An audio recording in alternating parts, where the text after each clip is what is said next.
आशा करता हूं आप सब बहुत अच्छे होंगे। मेरा नाम है सिद्धांत अग्निहोत्री, स्टडी ग्लोस पे आपका बहुत बहुत स्वागत है। दोस्तों, इंडियन रुपी जो है वो ग्लोबल होने वाला है।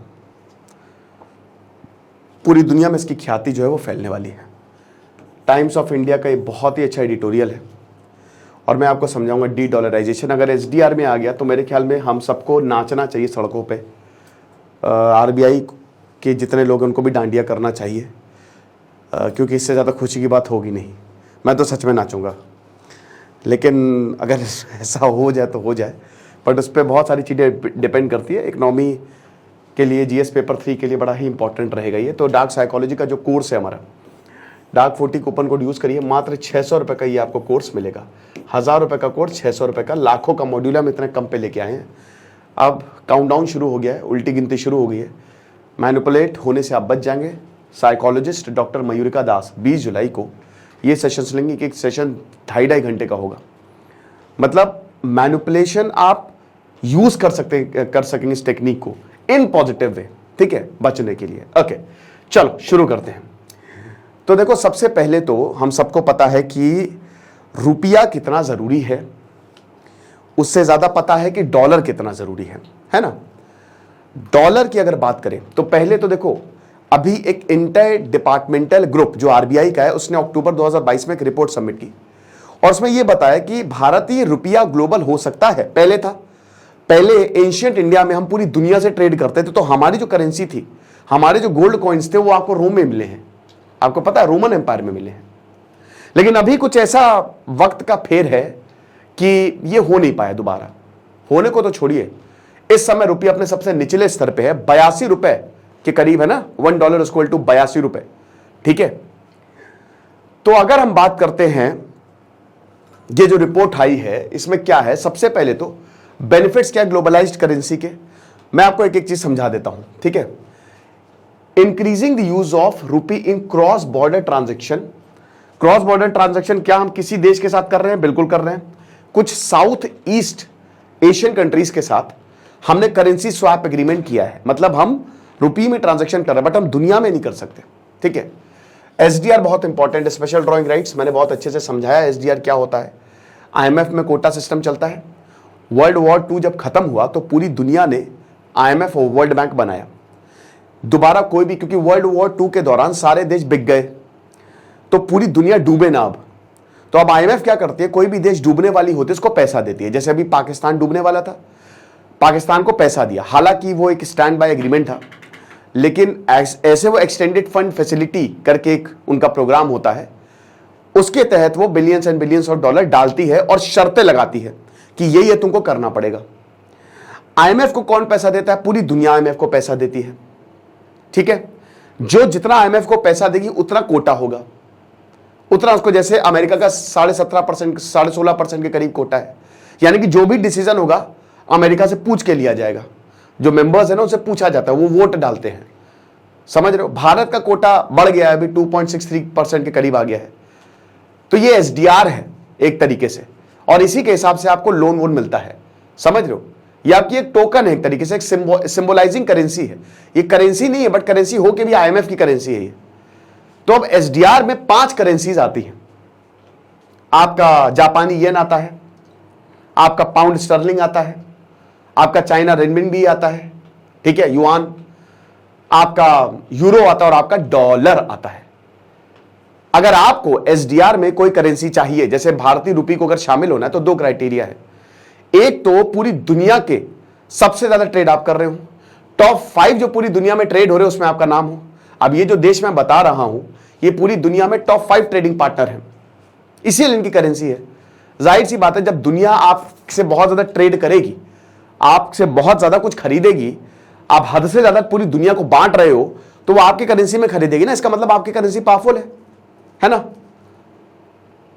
ये चीज है। दूसरा, एक तो ये हो गया, ठीक है।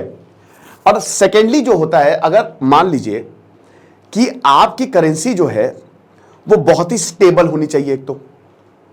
अब करेंसी स्टेबिलिटी का मतलब यह है कि आपका सिस्टम बहुत बढ़िया रॉबस्ट होना चाहिए, यानी कि आपकी इकोनॉमी बहुत अच्छी होनी चाहिए।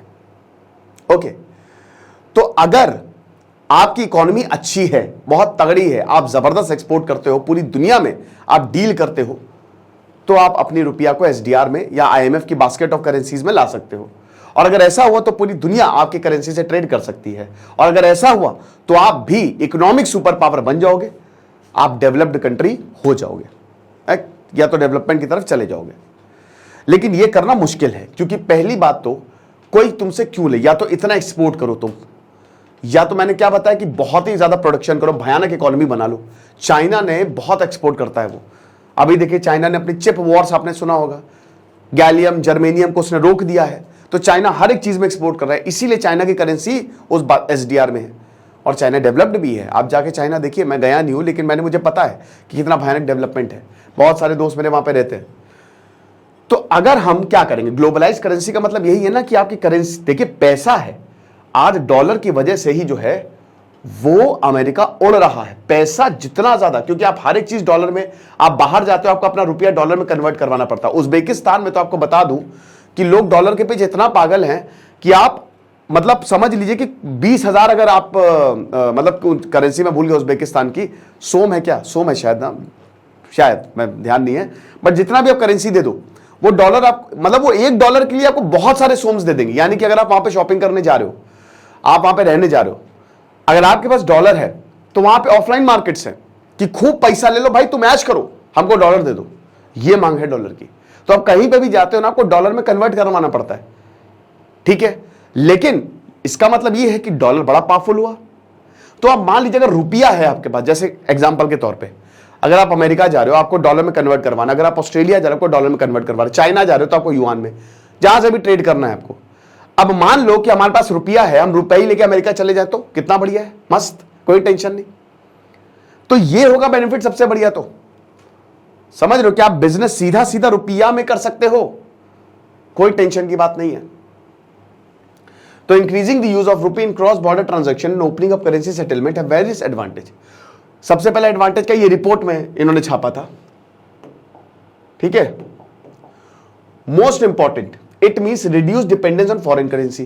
पहली बात तो आपको फॉरेन करेंसी पे डिपेंडेंट नहीं रहना है, आपको युआन पे डिपेंडेंट नहीं रहना है, आपको येन पे डिपेंडेंट नहीं रहना है, आपको यूरो पे डिपेंडेंट नहीं रहना है, आपको डॉलर पे डिपेंडेंट नहीं रहना है, आपकी खुद की करेंसी है।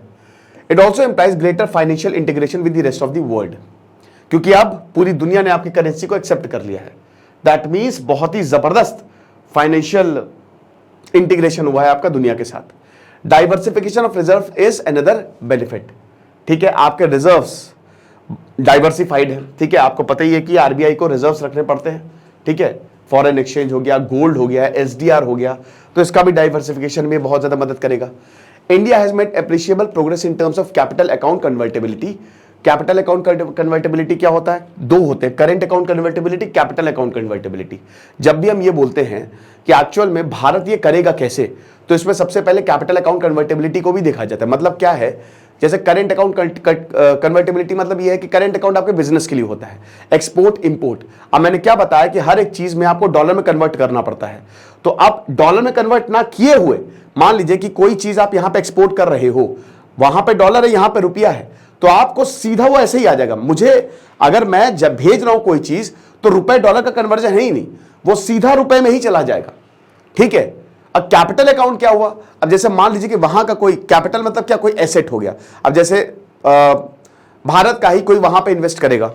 अब मान लीजिए भारत ने अमेरिका में स्टॉक्स खरीदे, शेयर्स खरीदे, ठीक है, कुछ भी कैपिटल खरीदी, तो अब उसको डॉलर में कन्वर्ट करना पड़ेगा, लेकिन वो नहीं है, वो तुरंत रुपया में कन्वर्ट हो जाएगा। तो सबसे बड़ी बात तो ये है, हम अपने इसमें कितने पैसे बचा लेंगे, समझिए। ग्लोबल वैल्यू चेन इंटीग्रेशन, पूरी दुनिया में आपकी रुपया का डंका है, तो ग्लोबल जो वैल्यू चेन है, ठीक है, जो लगातार चलता रहता है इकोनॉमिक पहिया, उसमें आपकी करेंसी बहुत ऊपर खड़ी होगी।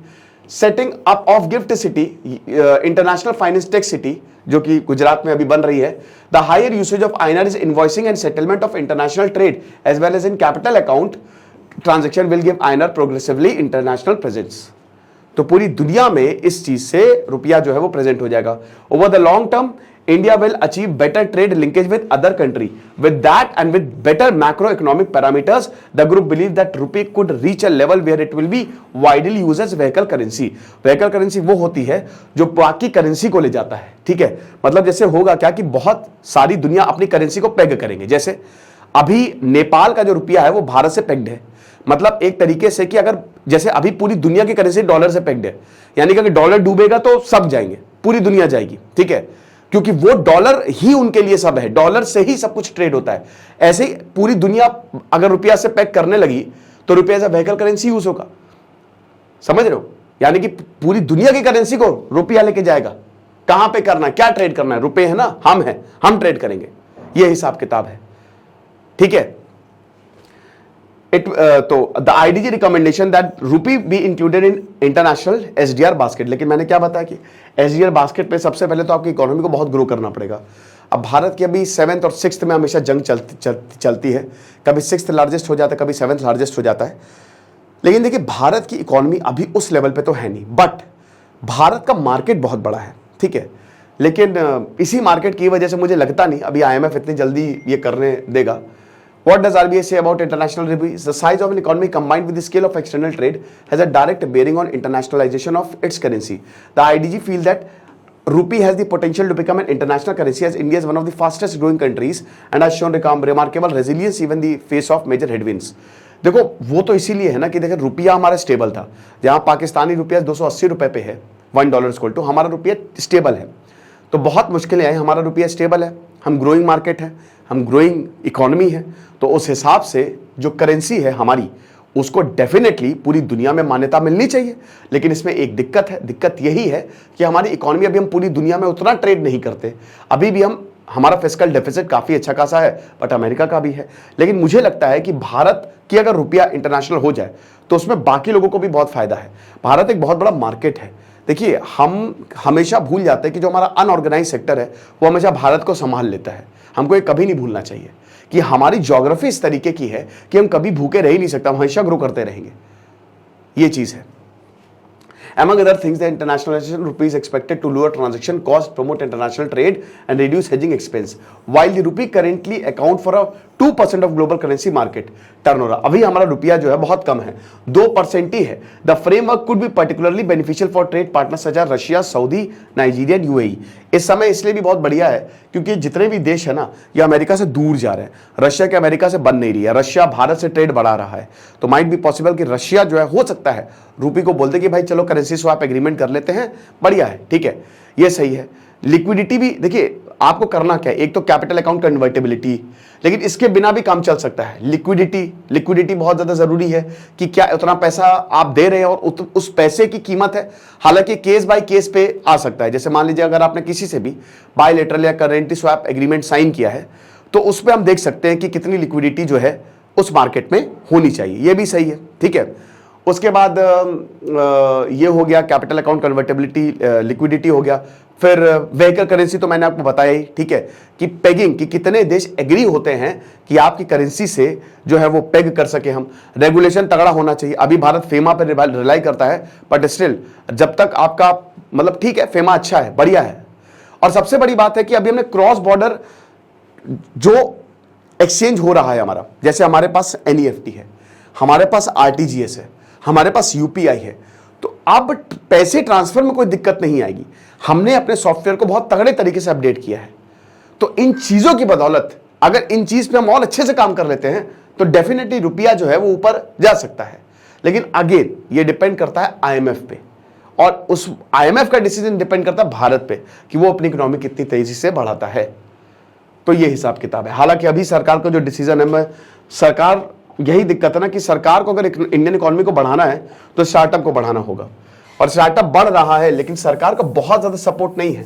अब आप देखिए ऑनलाइन गेमिंग इंडस्ट्री में 28% बढ़ा दिया, मैं उससे बहुत ज्यादा सहमत नहीं हूं। ऑल्दो मैं गैम्बलिंग के बिल्कुल खिलाफ हूं, ये गेम सही नहीं है, ठीक है, पर 28% टैक्स या तो उसको हटा ही दो, बंद कर दो, ठीक है, नहीं तो फिर इतना ज्यादा टैक्स तो वो, क्योंकि बहुत लोगों का रोजगार जा सकता है। एनीवे जो है सो है। डार्क साइकोलॉजी का कोर्स आप जरूर अवेल करें, डार्क 40 कूपन कोड यूज करें, 600 रुपए में कोर्स मिलेगा। कूपन कोड की वैलिडिटी बस खत्म हो रही है। Thank you so much.